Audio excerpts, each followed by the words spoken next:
Hello my dear students, कैसे हैं आप लोग। आशा करते हैं अच्छे होंगे, मन लगा करके पढ़ रहे होंगे। अगर आप हमारे थंबनेल को देख करके अपने वीडियो पर आए हैं तो बिल्कुल सही वीडियो पर आए हैं। स्किप मत कर देना, नहीं तो सीखने की जो अपॉर्चुनिटी है ना वो खत्म हो जाएगी। अर्थात कहने का मतलब ये है कि आज हम लोग क्लास टेंथ का जो सेकेंड लेसन है, क्या है नाम, अम्ल भस्म और लवण। याद रखेंगे क्या नाम उसका, अम्ल भस्म और लवण। इस चैप्टर के जितने भी लघुत्तरीय प्रश्न हैं उन सारे प्रश्नों का उत्तर हम लोग बारी बारी से देखेंगे और उसको पूरा एक्सप्लेन करेंगे, माने एक एक बातों पर पूरा व्याख्या करेंगे। तुम हमारी वीडियो को अच्छी तरह से देखते रहना, बिल्कुल समझ में आ जाएगी। और परीक्षा में जो जो क्वेश्चन आएंगे उसमें VVI भी नोट करते चलेंगे, ठीक है। इसलिए तुम वीडियो को देखते रहोगे, ठीक। चलते हम लोग अपने क्वेश्चन की तरफ। क्वेश्चन हमारा क्या कह रहा है, हमारा पहला क्वेश्चन कहता है निम्नलिखित में कौन सा अम्ल पाए जाते हैं। देखिए, कौन सा अम्ल पूछता है आपसे कि निम्नलिखित में कौन सा अम्ल पाया जाता है। नंबर 1 में है नींबू रस। देखिए, नींबू रस में कौन सा अम्ल पाया जाता है, तो याद रखेंगे सिट्रिक अम्ल। नींबू में कौन सा अम्ल, सिट्रिक अम्ल। दूसरा हमारा कह रहा है इमली में कौन सा अम्ल है, तो टार्टरिक अम्ल। इसी तरह से सिरका में कौन सा अम्ल, तो एसिटिक अम्ल। विटामिन सी में एस्कॉर्बिक अम्ल। विटामिन सी में कौन सा अम्ल, एस्कॉर्बिक अम्ल। इसी तरह से हमारे खट्टा दूध यानी दही में कौन सा, लैक्टिक अम्ल। ये याद रखेंगे, परीक्षा में भी ऑब्जेक्टिव क्वेश्चन में आपसे पूछता है दही में कौन सा अम्ल पाया जाता है, तो आप क्या लिखेंगे वहां पर, लैक्टिक अम्ल। दही में कौन सा अम्ल, तो लैक्टिक अम्ल। ऑप्शन रहेगा 4, सिट्रिक अम्ल, एसिटिक अम्ल, एस्कॉर्बिक अम्ल और लैक्टिक अम्ल। किसमें मारिएगा आप टिक, क्लियर। चलते हैं, दूसरा हमारा कह रहा है निम्नलिखित अम्लों के आणविक सूत्र लिखिए। अब देखिए, आप सूत्र याद रखेंगे। सूत्र क्या कह रहा है, नंबर 1 में निम्नलिखित के आणविक सल्फ्यूरिक अम्ल। क्या कह रहा है हमसे, सल्फ्यूरिक अम्ल का सूत्र बताइए। तो सल्फ्यूरिक अम्ल का सूत्र याद रखेंगे H2SO4। सल्फ्यूरिक अम्ल का सूत्र क्या हमारा है, H2SO4। इसी तरह से नाइट्रिक अम्ल HNO3। तीसरा हमारा है हाइड्रोक्लोरिक अम्ल HCl। फॉस्फोरिक अम्ल H3PO4 और कार्बोनिक अम्ल H2CO3। आप इसका स्क्रीनशॉट ले लीजिएगा और अपने कॉपी में नोट डाउन कर लीजिएगा, ठीक है ना। जब तक स्क्रीनशॉट ले लीजिए फटाफट, सबका हमने सूत्र लिख दिया है, आप आराम से इसका नोट कर लेंगे। देखिए क्या लिखा हुआ हमारा, सल्फ्यूरिक अम्ल तो H2SO4। याद रखेंगे, कैसे लिखेंगे हम लोग, ऐसे लिखते हैं, ऐसे H2SO4 लिखते हैं, H2SO4। इसी तरह से हमारा नाइट्रिक अम्ल है तो HNO3। हाइड्रोक्लोरिक अम्ल HCl। फॉस्फोरिक अम्ल H3PO4 और इसी तरह से कार्बोनिक अम्ल H2CO3। सारे ये ऑब्जेक्टिव हैं, ये याद कर लेंगे। आपसे आगे समीकरण जब बनाएंगे वहां पर जरूरत होती है। आगे चलते हैं, क्या होता है पूछता है आपसे। नंबर 3 क्वेश्चन में कहता है क्या होता है, भाई क्या होगा जब सल्फ्यूरिक अम्ल की अभिक्रिया जस्ता से कराई जाती है। अगर मान लीजिए किसी सल्फ्यूरिक अम्ल की अभिक्रिया अगर जस्ता से कराई जाए, याद रखेंगे किसकी अभिक्रिया, किसी सल्फ्यूरिक अम्ल की अभिक्रिया किसे कराई जाए, जस्ता से। तो सल्फ्यूरिक अम्ल का क्या सूत्र होता है, H2SO4। अभी तुरंत देखें, सल्फ्यूरिक अम्ल का सूत्र H2SO4 और इसकी अभिक्रिया किससे कराएं, जस्ता से, यानी कि Zn से। तो क्या बनेगा, तो जिंक सल्फेट। जिंक सल्फेट क्या बनेगा, जिंक सल्फेट। और क्या बने साथ में निकलेगी, हाइड्रोजन गैस। कोई दिक्कत, एनी प्रॉब्लम। हाइड्रोजन गैस में अगर गैस निकलता है तो ऊपर की ओर तीर आप लगा सकते हैं, कोई दिक्कत नहीं है, हमने पहले ही समझा चुका था। तो हम लोग पढ़ रहे थे कि अगर किसी सल्फ्यूरिक अम्ल की अभिक्रिया जस्ता धातु से कराया जाए तो बनता है जिंक सल्फेट, साथ में क्या निकलती है, हाइड्रोजन गैस। किसी को कोई डाउट। क्वेश्चन नंबर नेक्स्ट हमारा कह रहा है कि इसी में तनु हाइड्रोक्लोरिक अम्ल की अभिक्रिया। अगर मान लीजिए कोई तनु हाइड्रोक्लोरिक अम्ल है और इनकी अभिक्रिया हम लोग कराते हैं, तनु हाइड्रोक्लोरिक अम्ल की अभिक्रिया क्या करते हैं हम लोग, कराते हैं, तो क्या प्राप्त होता है। एक सेकेंड, थोड़ा सा लाइटिंग का प्रॉब्लम चल रहा है। कह रहा है आपसे कि तनु हाइड्रोक्लोरिक अम्ल, सॉरी सल्फ्यूरिक अम्ल नहीं, दूसरा ना, हाइड्रोक्लोरिक अम्ल की अभिक्रिया मैग्नीशियम से कराई जाए। मान लिया हाइड्रोक्लोरिक अम्ल है यानी HCl है, इसको मैग्नीशियम से अभिक्रिया कराई जाए, ठीक है। तो मैग्नीशियम से अभिक्रिया कराएंगे तो मैग्नीशियम क्लोरीन से क्या कर लेगी, अभिक्रिया करेगी और बनाएगी मैग्नीशियम क्लोराइड। क्या बनाएगी, मैग्नीशियम क्लोराइड, और साथ में हाइड्रोजन गैस को क्या करेगी, उत्सर्जन करेगी। क्लियर।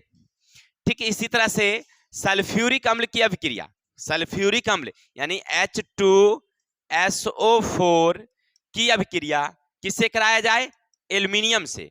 तो क्या बनेगा, एल्युमिनियम सल्फेट, एल्युमिनियम सल्फेट, साथ साथ क्या निकलेगी, हाइड्रोजन गैस। Any problem. फिर कह रहा है हाइड्रोक्लोरिक अम्ल HCl की अभिक्रिया लोहा से कराई जाए, Fe से, लोहा से, क्या बनेगा, तो ferrous chloride FeCl2 plus hydrogen gas उत्सर्जन होगा। आपने अभी तक क्या समझा कि देखिए अभी जितने भी है ना सब अम्ल है, सल्फ्यूरिक अम्ल है, हाइड्रोक्लोरिक अम्ल है, अम्ल है, अम्ल है, अम्ल है, और इधर आपने जस्ता, मैग्नीशियम, एल्युमिनियम और लोहा सबने धातु दिया नहीं, यानी कि अम्ल धातु से अभिक्रिया किया, अम्ल धातु से क्या किया, अभिक्रिया किया, तो बनाया क्या है, तो हाइड्रोजन गैस उत्सर्जित किया है। आपने आर्हेनियस का सिद्धांत पढ़ा होगा, अम्लों का परिभाषा पढ़ा होगा कि अम्ल धातु से जब अभिक्रिया करते हैं तो हाइड्रोजन गैस उत्सर्जित करती है। क्लियर। तो यहाँ पर यही आपसे पूछ रहा था कि अगर हम मान लीजिए कि लोहा के साथ चाहे वो सल्फ्यूरिक अम्ल हो या हाइड्रोक्लोरिक अम्ल हो, अगर अभिक्रिया कराएं तो क्या होगा, तो क्या होगा भाई, तो उसमें जो लोहा है ना वह क्लोरीन से अभिक्रिया करेगी और फेरस क्लोराइड बनाती है, साथ में हाइड्रोजन गैस उत्सर्जित करती है। क्लियर, इतना समझ गए। जितने समीकरण हमने लिखा है आप इसका स्क्रीनशॉट ले लीजिए, जब भी आपको परीक्षा में पूछेगा तो साथ साथ लिखने के साथ साथ आप समीकरण भी नोट डाउन कर देंगे। क्लियर। तो क्या लिखेंगे कि 2HCl प्लस Fe तीर FeCl2 प्लस H2। ठीक इसी तरह से दूसरा हमारा सल्फ्यूरिक अम्ल जब एल्युमिनियम से अभिक्रिया करती है यानी H2SO4 प्लस Al तीर AlSO4 प्लस H2। तो कोई डाउट, तो क्वेश्चन नंबर 3 हमारा क्लियर हो गया। आगे चलते हैं, क्वेश्चन नंबर 4 क्या कहता है। हम लोग भारतीय भवन किताब से पढ़ रहे हैं, ठीक है ना। भारतीय भवन जो क्लास 10th का केमिस्ट्री आती है ना, उसमें ये क्वेश्चन है, पेज संख्या आपको मिलेंगे 35 में, वहां से आप क्वेश्चन देख सकते हैं। क्वेश्चन हमने नोट नहीं किया है। क्वेश्चन है एसीटिक अम्ल एक दुर्बल अम्ल है। देखिए प्रश्न क्या कह रहा है आपसे कि एसीटिक अम्ल एक दुर्बल अम्ल है और एसिटिक अम्ल एक दुर्बल, अमोनिया एक दुर्बल भस्म है। यहाँ दुर्बल का क्या मतलब, तो हमने परिभाषा पढ़ा था परबल और दुर्बल के बारे में, नहीं पढ़ा था। परबल किसे कहते हैं, दुर्बल किसे कहते हैं, तो दुर्बल का मतलब होता है कमजोर और परबल का मतलब होता है शक्तिशाली। यहाँ दुर्बल का मतलब क्या हुआ, कमजोर यानी पावर कम। मान लीजिए यहाँ कह रहा आपसे कि एसिटिक अम्ल एक दुर्बल अम्ल है। अम्ल का मतलब है कि इसमें अम्लता का गुण, अम्लता का गुण क्या है, अम्लता का गुण क्या है, बहुत ही कम है। ठीक है, जैसे अब सल्फ्यूरिक अम्ल है बहुत पावरफुल अम्ल होता है। नहीं, हमने बताया था कि अगर आपके बॉडी पर अगर वो पड़ गया एक छिटका तो बॉडी को जला देती है, कपड़ा पर पड़ गया तो कपड़ा को क्या कर देती है, जला देती है, नहीं जला देती है, तो यानी वो पावरफुल हुआ। लेकिन यहाँ दुर्बल कह रहा है, तो दुर्बल का मतलब क्या, कमजोर। आपसे क्वेश्चन पूछेगा कि भाई बताइए दुर्बल का क्या अर्थ, तो क्या लिखेंगे, दुर्बल का मतलब हुआ कमजोर, यानी अम्ल या भस्म जो भी होगी उसकी शक्ति अगर कम होगी तो उसको कहते हैं दुर्बल। ठीक है, तो क्वेश्चन क्या कह रहा है आपसे, एसिटिक अम्ल एक दुर्बल अम्ल है और हाइड्रोक्साइड अमोनिया एक दुर्बल भस्म है। तो यहाँ दुर्बल का क्या अर्थ, तो लिखेंगे दुर्बल का अर्थ है कमजोर, अर्थात दोनों की शक्ति क्या है, कमजोर है। नंबर 5 क्या कहता है, देखिए परबल अम्ल और सांद्र अम्ल में भेद बताइए। परबल अम्ल और सांद्र, देखिए दोनों दो बातें हो गई। प्रश्न क्या कहा आपसे, परबल अम्ल और सांद्र अम्ल, परबल अम्ल और सांद्र। देखिए परबल का मतलब हुआ, परबल का मतलब हुआ पावर, शक्ति, यानी वैसा अम्ल जिसमें शक्ति ज्यादा हो, पावर ज्यादा हो, काम करने का गुण ज्यादा हो, तो उसको क्या बोलेंगे हम लोग, परबल। वैसा अम्ल जिसमें काम करने की शक्ति क्या हो, ज्यादा हो, तो उसको क्या बोलेंगे हम लोग, परबल। जैसे हमने उदाहरण के तौर पर बताया हाइड्रोक्लोरिक अम्ल, पेट में जो अम्ल पाया जाता है इसमें काम करने की शक्ति ज्यादा होती है। सल्फ्यूरिक अम्ल हमने बताया उसमें काम करने की शक्ति क्या होती है, ज्यादा होती है, तो इसको कहेंगे हम लोग परबल अम्ल। क्या बोलेंगे हम लोग, परबल अम्ल, काम करने की क्षमता ज्यादा तो परबल। अब यहां पर सांद्र अम्ल कह दिया है, तो अब यहां पर विलयन की बात किया उसने, क्या किया है, विलयन। सांद्र का मतलब क्या हो गया यहां पर, विलयन, यानी कि जब हम अम्ल और जल का विलयन बनाते हैं, किसका किसका, तो अम्ल और साथ साथ में किसका बनाते हैं, जल का, दोनों का विलयन बनाएंगे तो जल की मात्रा क्या होगी, कम होगी, जल की मात्रा कम होगी और अम्ल की मात्रा ज्यादा होगी। यानी मान लीजिए 9 लीटर होगा अम्ल और 1 लीटर क्या होगा जल, तो इसको कहते हैं सांद्र। क्या बोलेंगे हम लोग? सांद्र। तनु में होता है, तनु में उल्टा होता है। तनु का मतलब हुआ जल की मात्रा ज्यादा, तनु में जल की मात्रा ज्यादा और अम्ल की मात्रा कम, तो उसको बोलेंगे तनु विलयन। यहां आपसे कह रहा है सांद्र अम्ल, यानी वैसा विलयन जिसमें अम्ल की मात्रा ज्यादा होगी और जल की मात्रा कम होगी, तो उसे बोलेंगे हम लोग सांद्र। आशा करते हैं प्रबल समझ गए होंगे और सांद्र भी समझ गए होंगे। ठीक है, तो सांद्र का मतलब विलयन, प्रबल का मतलब हुआ शक्ति, यानी वैसा अम्ल जिसमें अम्ल का गुण ज्यादा हो, अम्ल का काम करने की पावर ज्यादा, शक्ति ज्यादा, तो उसको कहेंगे प्रबल अम्ल। सांद्र अम्ल का मतलब वैसा विलयन जिसमें अम्ल की मात्रा ज्यादा और जल की मात्रा कम, यानी कि 9 लीटर अगर मान लीजिए उसमें क्या होगा अम्ल और 1 लीटर ही जल हो, तो उसको कहेंगे सांद्र विलयन, अम्ल का सांद्र विलयन। कोई दिक्कत? नेक्स्ट नंबर क्वेश्चन कह रहा है इसी में, प्रबल भस्म और दुर्बल भस्म से आप क्या समझते? देखिए, प्रबल भस्म का मतलब वैसा भस्म जिसमें पावर भस्मिक गुण ज्यादा हो, भास्मिक गुण क्या हो ज्यादा हो, और दुर्बल भस्म तो वैसा भस्म जिसमें भास्मिक गुण क्या हो कम हो। जैसे एक उदाहरण लीजिए आप, उदाहरण के तौर पर आप ले सकते हैं कि मान लीजिए कोई ऐसा भस्म है, जैसे आप बिलियन ले लीजिए, 2 बिलियन, आप आराम से, जैसे मान लीजिए एक का पीएच मान 8 है और एक का पीएच मान 11 है, दोनों में कौन भास्मिक ज्यादा होगा? तो 11 वाला ज्यादा भास्मिक होगा, और ये हो गया प्रबल और ये हो गया दुर्बल। क्लियर? तो आशा करते हैं आपको ये भी समझ में आ गया होगा कि प्रबल भस्म क्या है और दुर्बल भस्म क्या है। चलते हैं नेक्स्ट नंबर क्वेश्चन हमारा कह रहा है, कार्बोनेट का उदासीनीकरण ऑक्साइड और हाइड्रोजन के उदासीनीकरण ऑक्साइड एक दूसरे से भिन्न कैसे हैं? देखिए प्रश्न क्या कहा आपसे कि कार्बोनेट का उदासीनीकरण जब करते हैं, ठीक है ना, तो उसमें क्या होता है? देखिए, कार्बोनेट के उदासीनीकरण में कार्बन डाइऑक्साइड प्राप्त होता है, जबकि हाइड्रोक्साइड का उदासीन करते हैं तो ऑक्सीजन गैस प्राप्त होता है। देखिए बस अंतर क्या है सो देखिए, कहता है कार्बोनेट का जब उदासीनीकरण करेंगे तो हमें क्या मिलेगा? Carbon dioxide. जब हाइड्रोक्साइड का उदासीन करेंगे तो क्या बनेगा? हमें ऑक्सीजन की प्राप्ति होगी। कोई दिक्कत?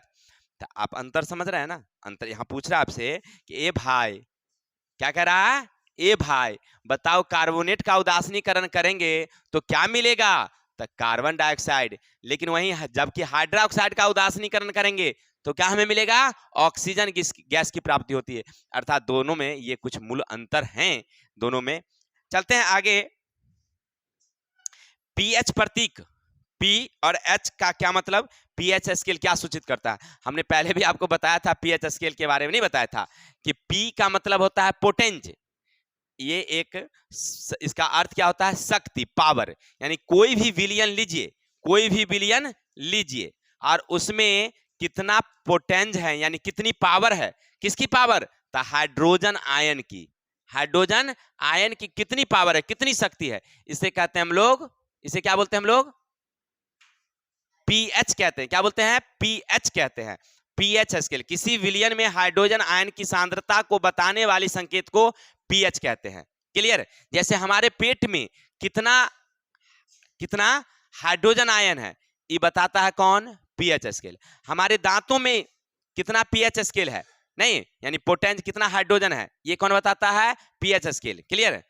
अब आपसे पूछ क्या रहा है कि भाई बताओ पीएच स्केल में पी का क्या अर्थ? तो लिखना, पी का अर्थ होता है पोटेंज, जिसका अर्थ होता है शक्ति। एच का अर्थ होता है हाइड्रोजन, अर्थात किसी पदार्थ में हाइड्रोजन आयन की सांद्रता बताने वाले को कहते हैं पीएच स्केल। किसी पदार्थ में हाइड्रोजन आयन की सांद्रता बताने वाली पदार्थ को कहते हैं पीएच स्केल। कोई दिक्कत? क्वेश्चन नंबर हम लोग चलते हैं 8 की तरफ। देखिए आपसे परीक्षा में इसी तरह के ऑब्जेक्टिव क्वेश्चन पूछेंगे। देखिए जो पीएच वाला है ना, बड़ा ही वीवीआई है। पीएच वाला क्या है? बहुत ही वीवीआई है, परीक्षा में बराबर पूछता है, इसलिए ध्यान रखेंगे। अब आगे देखिए 8 में कहता है कि रे भाई हमने आपको कुछ पदार्थ दिए हैं। क्या दिए हैं? कुछ पदार्थ दिए हैं।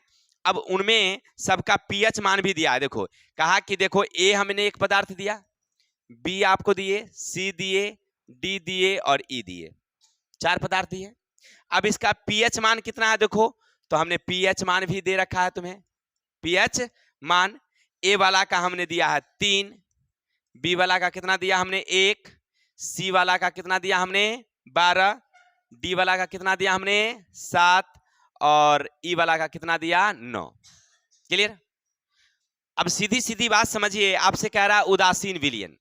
तो हमने पढ़ाया था कि हमारे एक वैज्ञानिक थे जिनका नाम था पी.एस. सोरेंस। क्या नाम था? पी.एन. सोरेंस।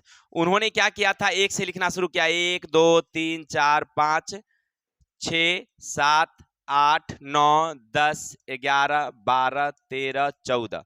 14 से ज्यादा नहीं और एक से कम नहीं, 14 से ज्यादा नहीं, एक से कम नहीं। और बीच वाले को उन्होंने कहा कि रे भाई ये उदासीन होगा। उदासीन विलयन का पीएच मान कितनी? 7। और कहा कि तुम इधर चलोगे तो ये अम्लीय होगी, उधर चलोगे तो होगी भास्मिक, है ना। बाईं ओर आओगे तो क्या होगा? अम्लीय, और दाईं ओर जाओगे तो भास्मिक। जैसे जैसे बढ़ोगे इधर अम्लीयता बढ़ती जाएगी, जैसे जैसे बढ़ोगे अम्लीयता, और इधर जैसे जैसे बढ़ोगे भास्मीयता बढ़ती जाएगी। क्लियर है? यानी कहने का अर्थ है कि 6 वाला कम अम्लीय होगा, 5 वाला उससे ज्यादा अम्लीय होगा, 5 वाला उससे ज्यादा होगा, 4 वाला उससे ज्यादा होगा, 1 वाला उससे ज्यादा होगा, नहीं होगा। जैसे जैसे आओगे पीएच मान कमेगा, अम्लीयता बढ़ेगी। अब इधर देखिए, 8 वाला कम भास्मिक, 9 वाला उससे ज्यादा भास्मिक, 11 वाला उससे ज्यादा भास्मिक, 14 वाला उससे ज्यादा भास्मिक। हमने ये सब पढ़ा था, नहीं पढ़ा था? अब आपसे कह रहा है अरे भाई बताओ उदासीन विलयन कौन? तो 7 वाला। 7 कौन है? सी ना है? नहीं, डी है। कौन है? डी है। तो आप लिखेंगे डी जो है वो क्या है हमारा? डी हमारा क्या है? उदासीन है। क्लियर? आप वहां से पूछेगा उदासीन विलयन, डी हमारा क्या है? उदासीन विलयन है, उसका पीएच मान कितना होता है? 7। ठीक है, आगे कह रहा परवल क्षारीय। तो क्षारीय परवल माने जिसका ज्यादा पावर नहीं। देखिए पीएच मान सबसे ज्यादा किसका है? 12 है, ये परवल क्षारीय है। ये क्या हमारा? अब आगे कह रहा आपसे दुर्बल क्षारीय, नहीं सॉरी दुर्बल अम्लीय, नहीं दुर्बल है क्या, सॉरी 3 नंबर है परबल अम्लीय। परबल माने ज्यादा अम्ल वाला गुण, तो ज्यादा अम्ल वाला गुण क्या है? बी वाला, ए। अब कह रहा है दुर्बल अम्लीय, तो सबसे कम अम्लीय तो कौन? 3 वाला। और कह रहा है दुर्बल क्षारीय, तो कौन? ठीक है, 9 वाला। यानी कि कहने का अर्थ है कि जैसे दुर्बल कहेगा तो कम वाला लिखना, अब परबल कहेगा तो ज्यादा वाला लिखना। ठीक है, तो आशा करते हैं आप लोगों को ये यहां तक समझ में आ गई होगी। चलते हैं हम लोग आगे, नंबर क्वेश्चन देखते हैं। ये हमारा 9वां क्वेश्चन या 9 नंबर का क्वेश्चन कह रहा है कि 3 अम्लीय विलयन हमने आपको दिया है। क्या कह रहा है आपसे? कि हमने 3 अम्लीय विलयन दिया है। ठीक, अब जिनका नाम है एक्स वाई जेड, यहां पर कह रहा है कि रे भाई हमने एक एक्स विलयन दिया, एक वाई विलयन दिया, एक जेड विलयन दिया। ठीक है, अब यहां कह रहा है इसका हमने पीएच मान भी क्रमशः दे दिया है, 0 दिया है, 3 दिया है और 5 दिया है। किसी को दिक्कत? एक एक्स है, एक वाई है और एक जेड है, और तीनों का पीएच मान भी हमने दे रखा है। अब कह रहा नंबर 1 में किस विलयन में हाइड्रोजन आयन सर्वाधिक होगा? किस में हाइड्रोजन आयन की सर्वाधिकता होगी? बताइए। अब 0 वाला तो होता ही नहीं है, 0 वाला में तो कोई होता ही नहीं, क्योंकि हमने बताया था कि पीएच मान कहां से कहां तक? तो 1 से 14 के बीच, 1 से कम नहीं और 14 से ज्यादा नहीं होता है। क्लियर? अब यहां पर अब बच गए आपके पास 3 और 5। जिसमें हाइड्रोजन आयन की सांद्रता ज्यादा होती है वो ज्यादा अम्लीय होता है, जिसमें ज्यादा होती है वो ज्यादा। इन दोनों में कौन अम्लीय ज्यादा होगा? तो 3 वाला ज्यादा अम्लीय होगा। ये 3 वाला ज्यादा होगा, अर्थात इसमें हाइड्रोजन आयन की सांद्रता अधिक होगी। क्लियर? तो आंसर क्या मिलेगा? वाई। नंबर 1 में क्या कह रहा है आपसे? किस विलयन में हाइड्रोजन आयन सर्वाधिक होंगे? तो लिखेंगे पीएच मान 3 वाला, ये ज्यादा अम्लीय होगा, इसमें हाइड्रोजन आयन की सांद्रता अधिक होगी। यानी हमारा आंसर फुल एंड फाइनल क्या निकला? वाई। आगे हैं किस विलयन में हाइड्रोजन आयन सबसे कम होगा? सबसे कम, तो यहां पर किस में होगा? किस में कम होगा? जेड में। जेड में हाइड्रोजन आयन की सांद्रता क्या होगी? कम होगी, क्योंकि हमें 0 को तो लेना ही नहीं है, 0 तो बिल्कुल ही लेना नहीं है। क्लियर? आगे चलेंगे। अच्छे फसल के लिए मिट्टी का पीएच मान 5.5 से 7 के बीच होना चाहिए। किसान मिट्टी में चूना क्यों मिलाता है? हमने पढ़ते समय बताया था कि एक हमारे क्लास की लड़की थी, उनके पिताजी क्या लाए थे?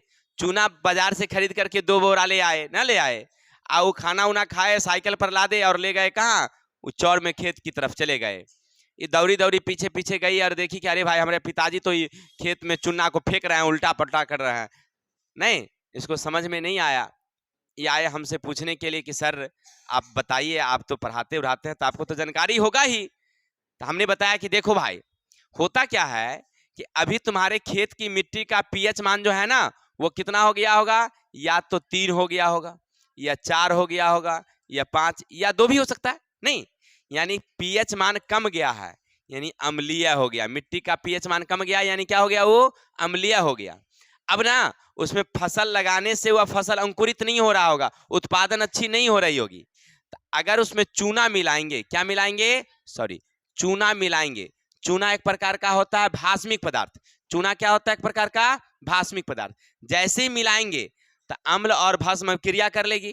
मिट्टी का पीएच मान कितना हो जाएगा? 5.5 से 7 के बीच हो जाएगा। नहीं हो जाएगा क्योंकि अम्लीयता उसकी कमेगी भास्मीयता डालने से, तो अब उत्पादन उसकी अच्छी होगी। नहीं, इसीलिए खेत में क्या मिलाते हैं? चूना मिलाते हैं। मिट्टी का पीएच मान कितना हो जाए? कम हो जाएगी, खेत की मिट्टी अम्लीय हो जाएगी, तो उसमें क्या डाल देंगे हम लोग? भास्मिक पदार्थ चूना डालेंगे। अब अम्ल और भस्म क्या करेगी? अब क्रिया करेगी, उदासीन होगी, जिसके कारण धीरे धीरे उसका क्या हो जाएगा? पीएच मान बढ़ेगा और वह 5.5 से 7 के बीच हो जाएगा। तो मिट्टी का उत्पादन क्षमता बढ़ जाएगी, पौधे अच्छे से अंकुरित होंगे, अच्छे से बढ़ेंगे। नहीं, इसीलिए किसान खेत में चूना मिलाता। समझने में कोई दिक्कत? आगे हैं, आगे नंबर 11 कह रहा है अम्ल पित्त, यानी हमारे पेट में जो अम्ल है ना मेरे भाई, हमारे पेट में जो अम्ल है उसको कहते हैं अम्ल पित्त। और वो कौन सा अम्ल है? तो HCl, हाइड्रोक्लोरिक अम्ल। कौन सा अम्ल है? HCl, हाइड्रोक्लोरिक अम्ल। याद रखेंगे, हमारे पेट में अम्ल कौन सा अम्ल? हाइड्रोक्लोरिक अम्ल। हमारे पेट में अम्ल कौन सा अम्ल? हाइड्रोक्लोरिक अम्ल। किसी को कोई दिक्कत? और उसका पीएच मान कितना रहता है? 1 से 3 के बीच। 1 से 3 के बीच। अब कहता है अम्ल पित्त अम्लीय है या क्षारीय है? तो भाई पीएच मान 1 से 3 के बीच रहेगा तो अम्लीय होगा। आपका पेट का अम्लीय जो है पीएच मान कितना है? 1 से 3 के बीच। तो आप पूछ रहा है अम्लीय होगा कि भास्मिक? क्या बोलोगे? अम्लीय। क्या बोलोगे? कोई दिक्कत? प्रश्न नंबर 1 में क्या कह रहा है आपसे कि अम्ल पित्त अम्लीय होगा या क्षारीय? क्या बोलेंगे आंसर? अम्लीय बोलेंगे। क्या बोलेंगे? अम्लीय। नंबर नेक्स्ट 2, अम्ल पित्त पीएच मान 1 से 3 के बीच है, किसके कारण? तो हाइड्रोक्लोरिक अम्ल, HCl। हमारे पेट में कौन सा अम्ल? परीक्षा में पूछता है, याद रखना। हमारे पेट यानी अमाशय में कौन सा अम्ल? अमाशय में कौन सा अम्ल? हाइड्रोक्लोरिक अम्ल। हमने चैप्टर बायोलॉजी का 1 नंबर जब चैप्टर का वर्णन किया था तो हमने बताया था कि हमारा भोजन ग्रास नली से होते हुए कहाँ पहुंचता है? पहले अमाशय में। अमाशय में एक अम्ल होता है, इसका नाम होता है हाइड्रोक्लोरिक अम्ल, जिसमें हमारे भोजन के अणु पचते हैं। नहीं, अब देखिए, छोटी आंत कहता है कि हम अम्लीय नहीं लेंगे, अम्लीय नहीं लेंगे। तब वहां पर यकृत और अग्नाशय क्या कहता है? तो तू चिंता काहे करता है, तोरा पर हम रख देते हैं रस, नहीं रस देते हैं, और उसको बना देता है क्षारीय। क्षारीय बना के तब भेजता है कहाँ? उसको छोटी आंत में कि ले बउआ अब क्षारीय हो गया ना, तू कहा अम्ल वाला नहीं लेंगे ना, तो हेलो क्षारीय ले लो ना लो। चलिए, तो हम लोग पढ़ रहे थे कि पेट में कौन सा अम्ल? हाइड्रोक्लोरिक अम्ल, जिसके कारण उसका पीएच मान कितना? क्लियर? नंबर क्वेश्चन हमारा 12 कहता है, क्वेश्चन 12 क्या कहता है कि बउआ जी आप बताएंगे अग्निशामक यंत्र द्वारा आग बुझाने में रासायनिक क्रिया को बताइए। नहीं, तो देखिए, आप कहीं गए होंगे, सिनेमा हॉल में गए होंगे। सिनेमा हॉल में कौन कौन देखे हैं? इसमें से बताएंगे तो, हाथ उठाएंगे तो। अरे आप लोग भी देखे होंगे तो कमेंट कर दीजिएगा, ठीक है ना, कि कौन कौन बच्चे सिनेमा देखे हैं सिनेमा हॉल में। अरे मोबाइल की बात नहीं कर रहे हैं, घर की बात नहीं कर रहे हैं, टेलीविजन में हॉल जो होता है बड़ा वाला, देखे ना, उसमें सब देखे होंगे। और कौन कौन नहीं देखे हैं वो भी लिख दीजिएगा कि सर हम आज तक नहीं देखे सिनेमा हॉल में। और आप लोग अगर देखे होंगे तो बता दीजिएगा कि हमने देखा। दीवार पर वहां देखिएगा एक सिलेंडर टंगी होती है लाल रंग का, गोल सिलेंडर। क्लियर? या आजकल तो सीएनजी का टेम्पो और गाड़ी आ गई है, उसमें भी लगी रहती है छोटी छोटी। नहीं, बहुत। और सरकार का ये भी योजना है कि जितने भी दुकानें हैं उन दुकानों पर भी सिलेंडर लगी रहनी चाहिए। बहुत सारे लोग लगा भी रहे हैं। चलिए, तो अग्निशामक यंत्र के अंदर होता क्या है सो देखिए। तो वहां रहता है अंदर में, याद रखेंगे, वहां अंदर में क्या रहता है, उसके अंदर में एक रहती है अभिक्रिया, याद रखेंगे कौन सी अभिक्रिया होती है, टू, अरे यार याद रखेंगे, 2NaHCO3, ये क्या है हमारा भाई रे, सोडियम बाइकार्बोनेट, क्या हमारा, और उसी के अंदर रहती है सल्फ्यूरिक अम्ल H2SO4। जैसे उसको थोड़ा सा भी गर्मी मिलेगा, उष्मा मिलती है, ये दोनों अभिक्रिया कर लेती है।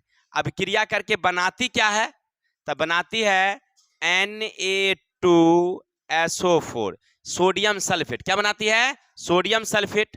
बनाती है 2H2O यानी कि जल, साथ साथ बनाती है कार्बन डाइऑक्साइड। क्या बनाती है, और यही कार्बन डाइऑक्साइड के कारण आग बुझ जाती है। यानी आपने क्या समझा कि जब जब अग्निशामक यंत्र में कौन सी अभिक्रिया होती है, तो सोडियम बाइकार्बोनेट सल्फ्यूरिक अम्ल से अभिक्रिया करके सोडियम सल्फेट जल और कार्बन डाइऑक्साइड बनाती है, और यही कार्बन डाइऑक्साइड के कारण आग बुझ जाती है।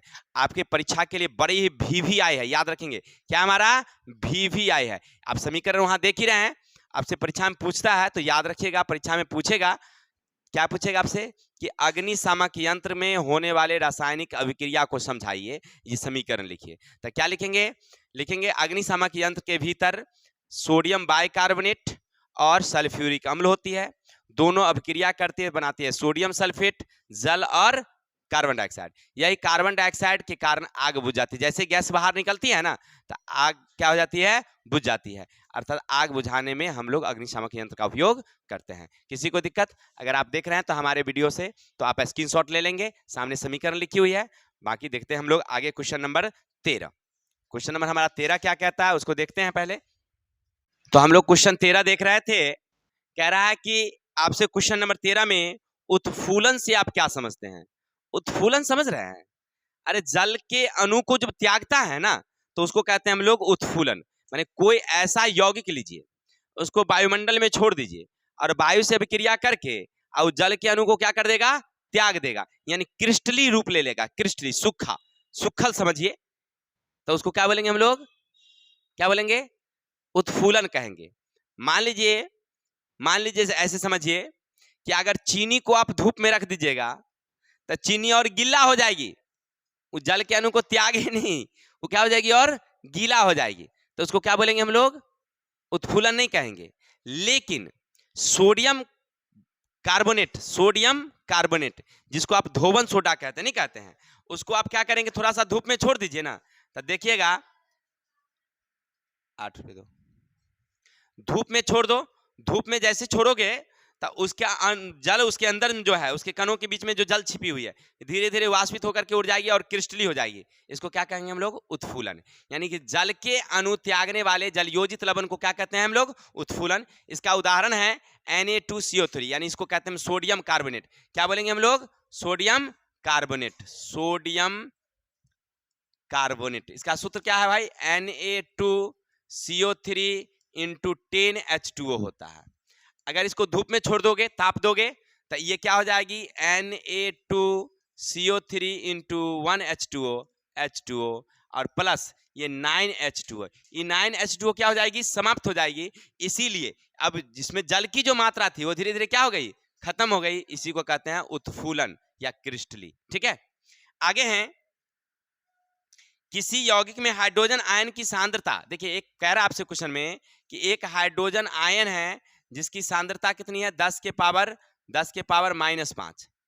तो याद रखिएगा जो ये 5 है ना, वही पीएच मान है। वो क्या हमारा पीएच मान, हमने पढ़ाया था इसके बारे में। ये पीएच मान जितना रहेगा वही पीएच मान है। अब 5 है पीएच मान, तो अम्लीय होगा या भास्मिक, अम्लीय होगा। अरे किसी भी विलयन की हाइड्रोजन आयन की सांद्रता अगर आपसे ऐसे कह दे कि भैया बताइए 10 के पावर 7 है, तो इसका मतलब है कि पीएच मान कितना है उसका, 7 है। अगर कह दे 10 के पावर -8 है, तो पीएच मान कितना है, 8 है। 10 के पावर -3 है, तो पीएच मान कितना है, 3 है ना। जो ये पावर है ना, वही उसका क्या है, पीएच मान है। ठीक है, तो पीएच मान यहाँ 5 है। क्वेश्चन में कह रहा है कि पीएच मान 10 के पावर -5 है, तो बताइए वो अम्लीय हो गया भास्मिक, तो अम्लीय होगी। क्लियर। क्वेश्चन नंबर आगे चलते हैं मेरे भाई।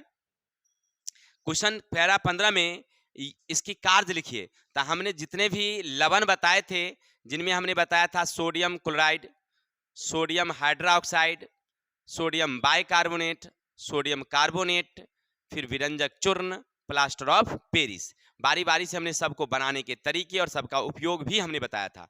नहीं, जो हमारे वीडियो में उपलब्ध है आप देख सकते हैं। हमने 3 वीडियो इस अध्याय का दिया था, बारी बारी से पार्ट 1, पार्ट 2, पार्ट 3। पार्ट 3 में लवण वाला है, पार्ट 3 देख लेंगे तो आपको समझ में आ जाएगा कि लवण कैसे बनते हैं और किस किस का लवण बनाने की कौन कौन सी विधि है, कैसे हमने बनाया था।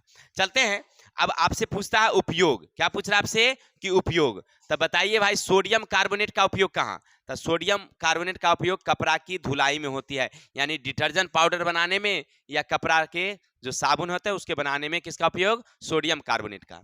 दूसरा है सोडियम बाइकार्बोनेट का उपयोग, तो बेकिंग पाउडर बनाने में सोडियम बाइकार्बोनेट का उपयोग बेकिंग पाउडर, और प्लास्टर ऑफ पेरिस का उपयोग सांचा, मूर्ति की सांचा बनाने में और हड्डी की टूट फूट के इलाज में, नहीं प्लास्टर करने में इसका उपयोग होता है।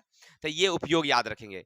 तो कहता है कि कौन, पहला सोडियम कार्बोनेट, यानी कहने का अर्थ है धोने का सोडा। नाम से ही पता चल रहा है भाई, साधारण नाम याद रखिए, धोने का सोडा, तो कपड़ा की धुलाई में। फिर है सोडियम बाइकार्बोनेट, खाने का सोडा, तो किसका उपयोग, तो खाने वाली संड यानी बेकिंग पाउडर, इसी को बेकिंग पाउडर बनाया जाता है इससे, जिसके कारण पाव रोटी स्पंजी मुलायम होती है। और प्लास्टर ऑफ पेरिस, तो किसका है, तो मूर्ति का सांचा बनाने में या हड्डी के इलाज में। चलिए आगे हैं, लास्ट हमारा क्वेश्चन है, सोडियम हाइड्रोजन कार्बोनेट को गर्म करने पर क्या प्राप्त होता है। देखिए क्वेश्चन क्या कहा कि सोडियम हाइड्रोजन कार्बोनेट, ऐसे नहीं कहा सोडियम बाइकार्बोनेट, इन्हें कहा खाने वाला सोडा, सोडियम हाइड्रोजन कार्बोनेट कर दिया, उसका रासायनिक नाम लिख दिया। तो हम कोनो कम कलाकार है, हम समझ गए क्या कह रहा है भाई रे। तो टू क्या कह रहा है, 2NaHCO3 ये कह रहा है, नहीं कह रहा, यानी सोडियम बाइकार्बोनेट को जब गर्म करेंगे तो क्या बनेगा, सोडियम कार्बोनेट, कार्बन डाइऑक्साइड और जल बनेगी। क्लियर। आपसे पूछ रहा है कि भाई बताओ sodium hydrogen carbonate, sodium hydrogen carbonate, sodium का मतलब Na, हाइड्रोजन का मतलब H, कार्बोनेट का मतलब CO3, यानी कि सोडियम बाइकार्बोनेट, यानी कि खाने का सोडा, खाने का सोडा को गर्म करोगे क्या होगा, तो बनेगा पाव रोटी बनेगा। देखिए वो कह रहे हैं कि गर्म करेंगे तो पाव रोटी बन जाएगा, अरे उससे पाव रोटी थोड़ी बनता है, पाव रोटी तो स्पंजी होता है। बताइए, बड़ा कमाल लड़की है भाई, बकलोल, लड़कियां तो बकलोल होती ही है, खानिए पीनिए पर खाली पूरा ध्यान रहता है। चलिए तो क्या बता रहे थे, बनता है सोडियम कार्बोनेट, कार्बन डाइऑक्साइड और जल। क्लियर। और समीकरण भी कहता है लिखने के लिए, तो समीकरण भी लिखा हुआ है। तो आज हमारा ये वीडियो समाप्त होता है, आप देख लेते हैं लेकिन वीडियो को लाइक और कमेंट नहीं करते हैं, तो कुछ लगता तो है नहीं आपको। अगर लाइक वाली बटन दबा ही दीजिएगा तो क्या फर्क पड़ जाएगा, और कमेंट कर दीजिएगा तो अच्छा रहेगा, और ताकि हमारा भी हौसला बढ़ेगा कि हम कुछ और वीडियो आपको ला करके दें। और साथ ही साथ चैनल का सब्सक्राइब भी कर दीजिएगा तो हमारा चैनल भी मोनिटाइज हो जाएगा, नहीं हो जाएगा। और कितना हो गया मालूम है ना आपको, बस थोड़ा सा ही कम है, थोड़ा सा आप लोग मेहनत कर दीजिए। चलते हैं, तब तक मिलते हैं अगले वीडियो में। जय हिंद, जय भारत।